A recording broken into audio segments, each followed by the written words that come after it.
Game one is in the books, and it's one to learn from for the Raptors, and then, of course, one to forget. Final score 113-99. And unlike last year, the Raptors do not prevail on opening night against the New Orleans Pelicans. They fall to 0-1 to start the season. It started out well. It didn't end well. Hello, everyone, and welcome to Raptors Night Cap. Randy Urban alongside the crew, Sherman Hamilton, Paul Jones, and the coach, my life coach, Jack Armstrong. How you doing, fellas? All good. Good. Right? How you All doing, good. Herbs? I'm good. I'll start with you, Jonesy. It was good until it wasn't, especially in that third quarter. What happened? Well, they had an 11-point lead, and Sherman and I talked about this on the radio. I thought the transition defense kind of let down. They let Zion out of the box a little bit. He got going, and it just seemed to spark the rest of the team. And then you look at the entire second half. New Orleans shoots a hair under 60%, and they're about 55% from three. And then the Raptors kind of started rasping. They lose J.J. Redick. He shakes free for three-pointers. Brandon Ingram, his length was a problem all night. He was that close to a triple-double. Thought Lonzo Ball played well. They got good guard play. Just things were cruising along for the Raptors, and it was like they fell asleep just for a little bit, and it was just enough, guys, to let New Orleans get going. Jack, I thought the Raptors did a pretty good job defensively guarding the three. They held the Pelicans to just 11 from 24, I believe, in the first half. And then that third quarter, 7 of 8, and that's where things kind of got away from them. Was it just not good defense from three or making shots? What did you see? Well, Jonesy mentioned the transition game. That was problematic defensively. You can't get your personality as a team from your offense. And if you allow that to affect your defense, you're going to have issues. And I thought the Raptors tonight at times just had big breakdowns after they missed the shot. And they were slow getting the shooters, or they were slow protecting the paint. And they allowed the Pelicans to get more high percentage looks and get into a rhythm. I thought in the first half they did a better job being aggressive into the ball, being physical, making the Pelicans feel them. And I thought the Pelicans were just way too comfortable in the third quarter. And again, you're going to miss shots. You're going to go through droughts. But there can't be a letdown in your defensive intensity and physicality. Sure, the Pelicans are no slouch in the West. Like, this is a good team, but the Raptors seem to be handling them. They were playing with pace, playing with poise, playing with purpose. What did you like from the Raptors? Well, at the start of the game, I like the fact that the Raptors, from a defensive perspective, were laying it on the line. I thought they closed out shooters. They got to bodies. They made sure that everything had some kind of resistance on the offensive end for New Orleans. And they kept them out of transition in that first half. And I really thought things got haywire in that third quarter. You know, there's positives from the game, but when you look at how the game ended, that's where all the marbles were on the line. I thought the Raptors struggled on a few fronts. Number one, offensively, yes, they missed some shots, but I also thought they had to manufacture shots that weren't there sometimes. And then I thought that defensively, that they opened the gate in the third quarter, and I thought New Orleans ran through it. Jonesy talked about, letting Zion Williamson get out and transition a bit. I thought Brandon Ingram played an exceptional fourth quarter. He was so good off the screen and roll. He used his length so effectively, and he utilized the players around him, especially J.J. Redick. And J.J. is so good at sliding into space. He just created all kinds of havoc. But if you're the Raptors, you look at that fourth quarter, and there are some correctable things that they can do. It's not all New Orleans. I thought that their communication on the back end of the defense wasn't very good. And I thought the rim protection really got weaker as that fourth quarter went on. And New Orleans was able to play that accordion offense, condense them, expand them, condense them, and expand them, and force the Raptors to chase that ball throughout the fourth quarter. Well, perhaps the Raptor that will be watched most closely by fans this year will be Pascal Siakam, just with, the season that he had last year and the struggles in the bubble. 20 points tonight, 6 rebounds, 6 assists. He did have 4 turnovers, but I thought he looked pretty strong, Jonesy, especially being aggressive off the top. Yeah, no, I thought he did a good job. I thought he shot the ball well, especially early. But to Sherm's point, you got to play both ends, and whatever guys give you on the offensive end, it can't be taken away on the defensive end. And the point was made about Brandon Ingram. I thought when he got into the lane, the Raptors defensively weren't making, as Sherm said, good decisions. I mean, you can't leave J.J. Redick open. Those are things that can't happen. And I'm sure a guy like Pascal, who's become a leader on this team, Kyle Lowry, they'll talk to them about those kinds of things. To your original question, though, Randy, I thought Pascal did a pretty good job. I mean, he was 8 of 17. That's okay from the floor.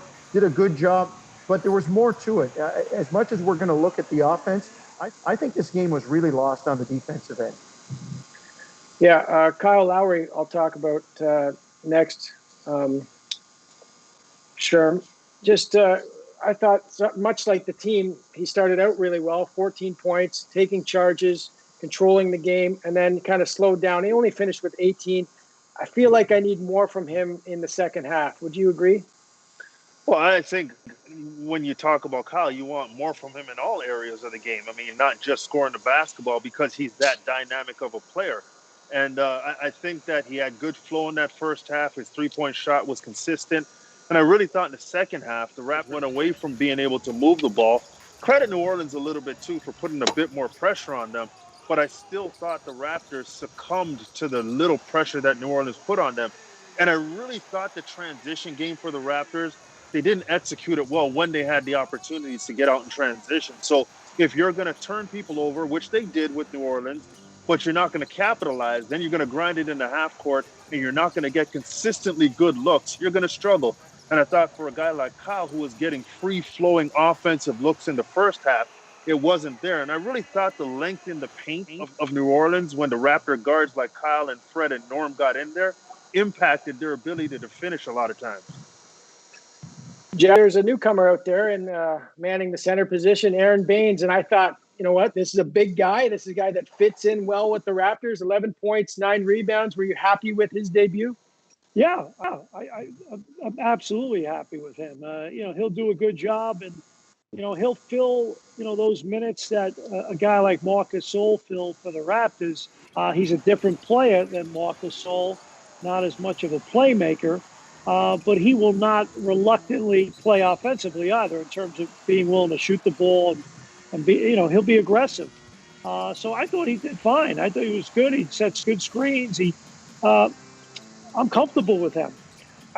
Tonight, Randy, my concern was when you look at the play of a Fred VanVleet, OG Anunoby, and Norm Powell. Those guys really struggled tonight. They shot a combined 3 of 19 from 3, and each of them looked a little bit out of sync tonight.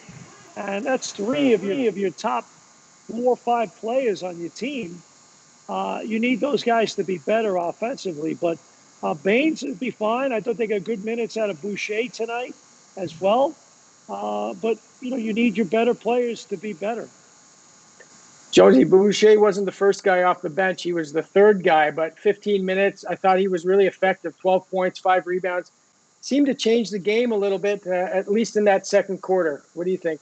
Yeah, Chris always does that, Randy. That's a good point. He comes in and the grease heats up pretty quickly. He does not half step it when he comes in. I mean, he first in the game for about a minute or so, and he's got an offensive rebound and a putback.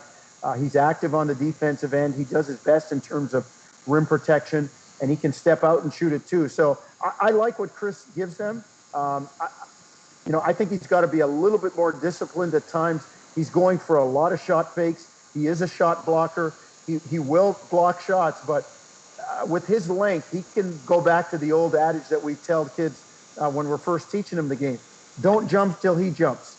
You can change a shot and get a miss and get a rebound. That's as good as blocking a shot and getting the stop that way. But overall, Randy, I thought Chris did a really good job tonight, and I think he's going to earn himself some more minutes as time goes on.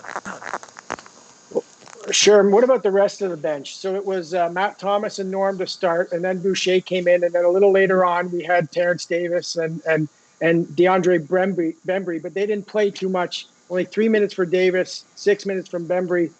How did you see the rotation shaking out? Was that what you expected, what Nick Nurse was going through there? Well, it's game 1. So, yeah, I expected Nick Nurse to try some things and see what was working. And he gave those guys an opportunity, and they weren't able to really show anything early. Terrence Davis didn't have a good showing. Bembry, I thought, had a few good moments, but not consistently enough, and they needed to score, and he's not necessarily a scorer. Matt Thomas got some good looks from the three-point line, and it's a tough life for a shooter, especially when you're looking across the way and you have one of the best shooters in the NBA in J.J. Redick, who's knocking down shots, and you're getting good looks, and you're not making them the way you should. So Nick Nurse had to go away from that as well. But overall, I just don't think that their bench brought the consistency that they needed, especially on a night, as Jack said, when you don't get it from Fred, you don't get it from OG offensively, and Norm Powell struggles, you need those other guys to find ways to make it up. And unfortunately, tonight, they didn't have it. Jack, just about a minute left in the show, 20 turnovers, 12 in the first half. Is it just being a little bit more poised with the ball? How do they clean that up going forward? Early season basketball, fatigue, just not valuing the ball. You haven't played real competitive basketball for 100 days. And as much as you talk about, working out and this, that, the other thing, there's a whole different deal. You only have 3 preseason games. It's a different thing right now. And quite frankly, for the Raptors, for them to be the good team that we know them to be, and they can be this year, they have to understand that their margin of error this year is a little smaller, and they got to do the little things better, and can't have off nights because I don't think they can overcome that as much, and they can't shoot themselves in the foot with turnovers. That's going to be important. They got to be a little sharper, and they can do that. It's all within their control. Thanks, guys. Next game goes December 26, 8:30 p.m. against the San Antonio Spurs. See you next time. Happy holidays. All right. Happy holidays, everybody. Take care. Merry Christmas.